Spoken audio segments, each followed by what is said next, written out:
Pesë gangsterët që jetuan në burg si mbretër. Për ata që guxojnë të shkelin ligjin, burgu përfaqëson një makt i gjallë. Megjithatë, gjatë historisë, disa individe kanë transformuar burgosin e tyre në një jetë luksi. Ata ishin autoritetet e pakrahasueshme brenda mureve të burgut, të cilët diktonin ligjet e tyre. Këtu janë 5 gangster që arritën ta përmbysnin sistemin e burgjeve. John Gotti. John Joseph Gotti, një emër i përmendur me respekt dhe frikë, ishte njeri vendosur dhe i zgjuar. Si kreu i pamëshirshëm i familjes kriminale Gambino, Gotti fitoi nofkën famkeqe doni i telefonit. Ej, familja ime YouTube, sot nuk po ju flas thjesht si krijues për ndjekësit e tij, por si dikush që ka ndërtuar diçka të bukur bashkë me ju për vite. Çdo koment, çdo like, çdo moment që kemi ndarë këtu ka qenë një pjesë e udhëtimit ton, dhe tani duhet ju ftoj të bëheni pjesë më afër të kësaj familje. Nëse shtypni butonin join poshtë videos, mund të bashkoheni si antar zyrtar të kanalit. Do të keni akses në përmbajtje ekskluzive, live speciale, emoji personale dhe më e rëndësishmja, do ndihmoni që ky kanal të rritet edhe më shumë. Çdo join është një mënyrë për të thënë, "Po, besoj në këtë komunitet, dua të shoh të ecë përpara." Ju falenderoj nga zemra për 100 mira që jeni tashmë pjesë e këtij rrugëtimi, dhe për ata që do të bashkohen më afër. Pa ju, asgjë nga kjo s'do të kishte kuptim. Ju dua të gjithëve. Ngjitja e Gottit në radhët e familjes Gambino u shënua nga besnikëria e tij e palëkundur dhe një prirje për efikasitet të pamëshirshëm. Në mbretërimin e Gottit, familja Gambino bë një forcë e fuqishme në krimin e organizuar. Pregëtësia e tij strategjike dhe brutaliteti i llogaritur i lejuan atij të ndërtonte një sundim. Për vite me radhë, Gotti duke i paprekshëm. Megjithatë, në vitin 1992, fati i tij mbaroi. Ai u dënua me akuza për vrasje, zhvatje dhe krime të tjera.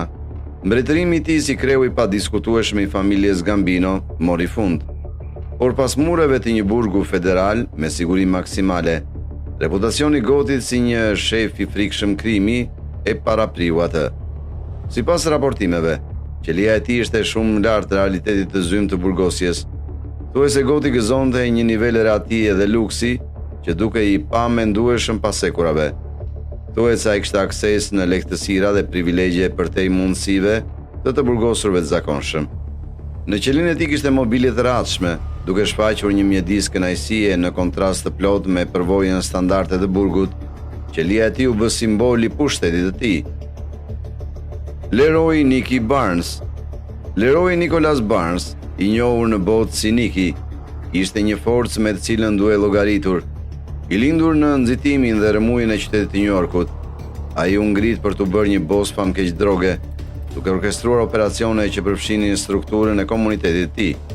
Sharmi dhe zgjuarësia e tij ndihmuan të ngrihej nga rrugët e ashpra të Harlemit për të bërë një lojtar i madh në biznesin e drogës. Ai e përdori pushtetin e tij me mençuri, duke i rritur operacionet e tij në një ndërmarrje të madhe që ishte njëkohësisht e respektuar dhe e friksuar. Mbretërimi i Barnes ushtrini të gjithë qytetin e New Yorkut. Sindikata e tij merrej me narkotikët me një nivel sofistikimi që ishte i pashembull. Por, siç ndodh shpesh në botën e krimit organizuar, krahu i gjatë i ligjit përfundimisht e kapi. Në vitin 1978, ai u dënua për akuza për trafik droge, duke e çuar në burg. Megjithatë, edhe pas sekurave, Barnes arriti të sfidonte pritjet.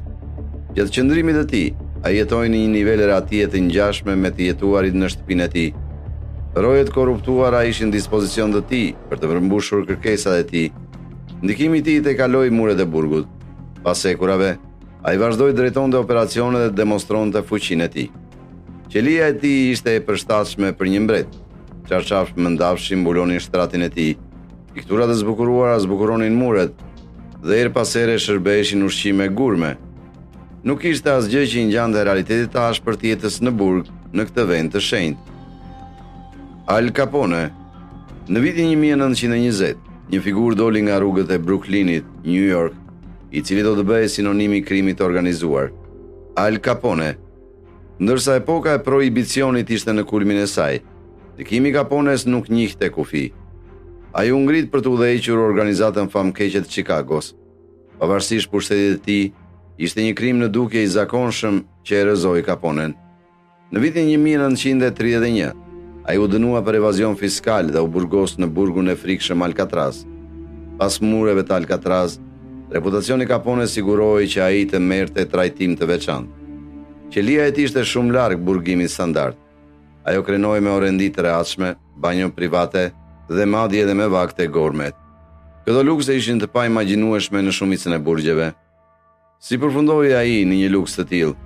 Ndikimi i tij ushtri brenda Alcatraz, rojet, qoftë nga Afrika apo nga Joshja, i plotësonin dëshirat e tij. El Chapo. Joaquín Arquivaldo Guzmán Loera, El Chapo, ishte një figurë e shquar në tregtinë ndërkombëtare të drogës. Ngjitja e tij nga peizazhet e ashpra të Sinaloas, Meksik, e vendosi atë si një forcë kyçe në industrinë e narkotikëve. Ndikimi i tij kaloi kufi ndërkombëtar. Karteli Sinaloa u bë një perandori e fuqishme me shtrirje të gjerë. El Chapo vazhdimisht i shmangej zbatimit të ligjit global në një lojë të pamëshirshme maceje me miun. Kur u arrestua në Meksik, ai në thelbe e zhndroi burgun në mbretërinë e tij. Përmes korrupsionit të gjerë, ai jetoi një jetë luksi, duke organizuar festa luksoze, duke shijuar të gjitha llojet e kënaqësive dhe madje duke mbajtur shoqërinë e grave. Por ambicia e tij nuk njihte kufi. Ai nuk mund ta duronte burgimin, as në reati. Aratisja u bë rutinë për të, duke shfaqur neverinë e tij ndaj robërisë. Në fund të fundit, këtë aratisje e çuan në rënien e tij. I paralajmëruar nga autoritetet meksikane për ekstradimin e afërt në Shtetet e Bashkuara, El Chapo kuptoi pasojat serioze me të cilat përballej. Pasi u rikap, ai u dërgua shpejt në SBA. Atje, ai u përball me një realitet të ashpër, një sistem burgjesh i pakapërcyeshëm ndaj korrupsionit që ai dikur përdorte për të ruajtur kontrollin. Kontrasti midis burgjeve meksikane dhe amerikane ishte një zgjim i ashpër. Tani duke vuajtur një dënim me burgim të përjetshëm në kushte të repta, historia e El Chapos shërben si një rrëfim paralajmërues, duke kujtuar bosëve të tjerë të drogës, rreziqet e ambicjes së tepruar. Mbretërimi i tij është një kujtesë e fortë se sa e përkohshme mund të jetë pushteti dhe shtrirja e pashmangshme e drejtësisë. Pablo Escobar, bosi famkeq i tregtisë kolumbiane të drogës, duke i madh në botën e krimit të organizuar. Ai refuzoi të nënshtrohej sistemit penal konvencional, duke bërë përpjekje të jashtëzakonshme për ndërtuar burgun e tij. Motoja e tij famkeqe, plata o plomo, argendo se plumb, paraqiste një ultimatum të ashpër. Pranoni rishpejtin e tij ose përballuni me pasoja të tmerrshme. Kjo politikë e pamëshirshme krijoi një rrugë si të bollëkut, ashtu edhe të vdekshmërisë, duke mbuluar aleatët me pasuri, ndërsa eliminonte kundërshtarët. Ndërsa qeveria kolumbiane, e mbështetur nga mbështetja ndërkombëtare, po afrohej, bota e Escobarit filloi të tkurej. Gjatë kësaj periudhe, u konceptua dhe u ndërtua La Catedral, një fortesë vërtet e vendosur në kodrat e arlisura kolumbiane. Ky objekt ishte më shumë se sa një qendër para burgimi, ishte një dëshmi e guximshme e fuqisë së Escobarit. Ai krenoi me lehtësira të ngjashme, me një vend pushim luksoz, një fush futbolli, një bar të mbushur me pije alkolike të mira dhe një jacuzzi për relaksim. Qelia e tij ishte një suite luksoze e zbukuruar me mobilje të shkëlqyera, art me shije të pamet dhe një shtrat me çarshafët më të mirë. Edhe brenda këtij bastionit të ndërtuar vet, ndikimi i Escobarit ishte gjithëpërfshirës. Autoriteti i tij depërtonte në muret e burgut dhe kontrolli i tij mbi botën e narkotikëve mbeti i pathyeshëm. Escobari mund të bindte edhe erojet më të palëkundura.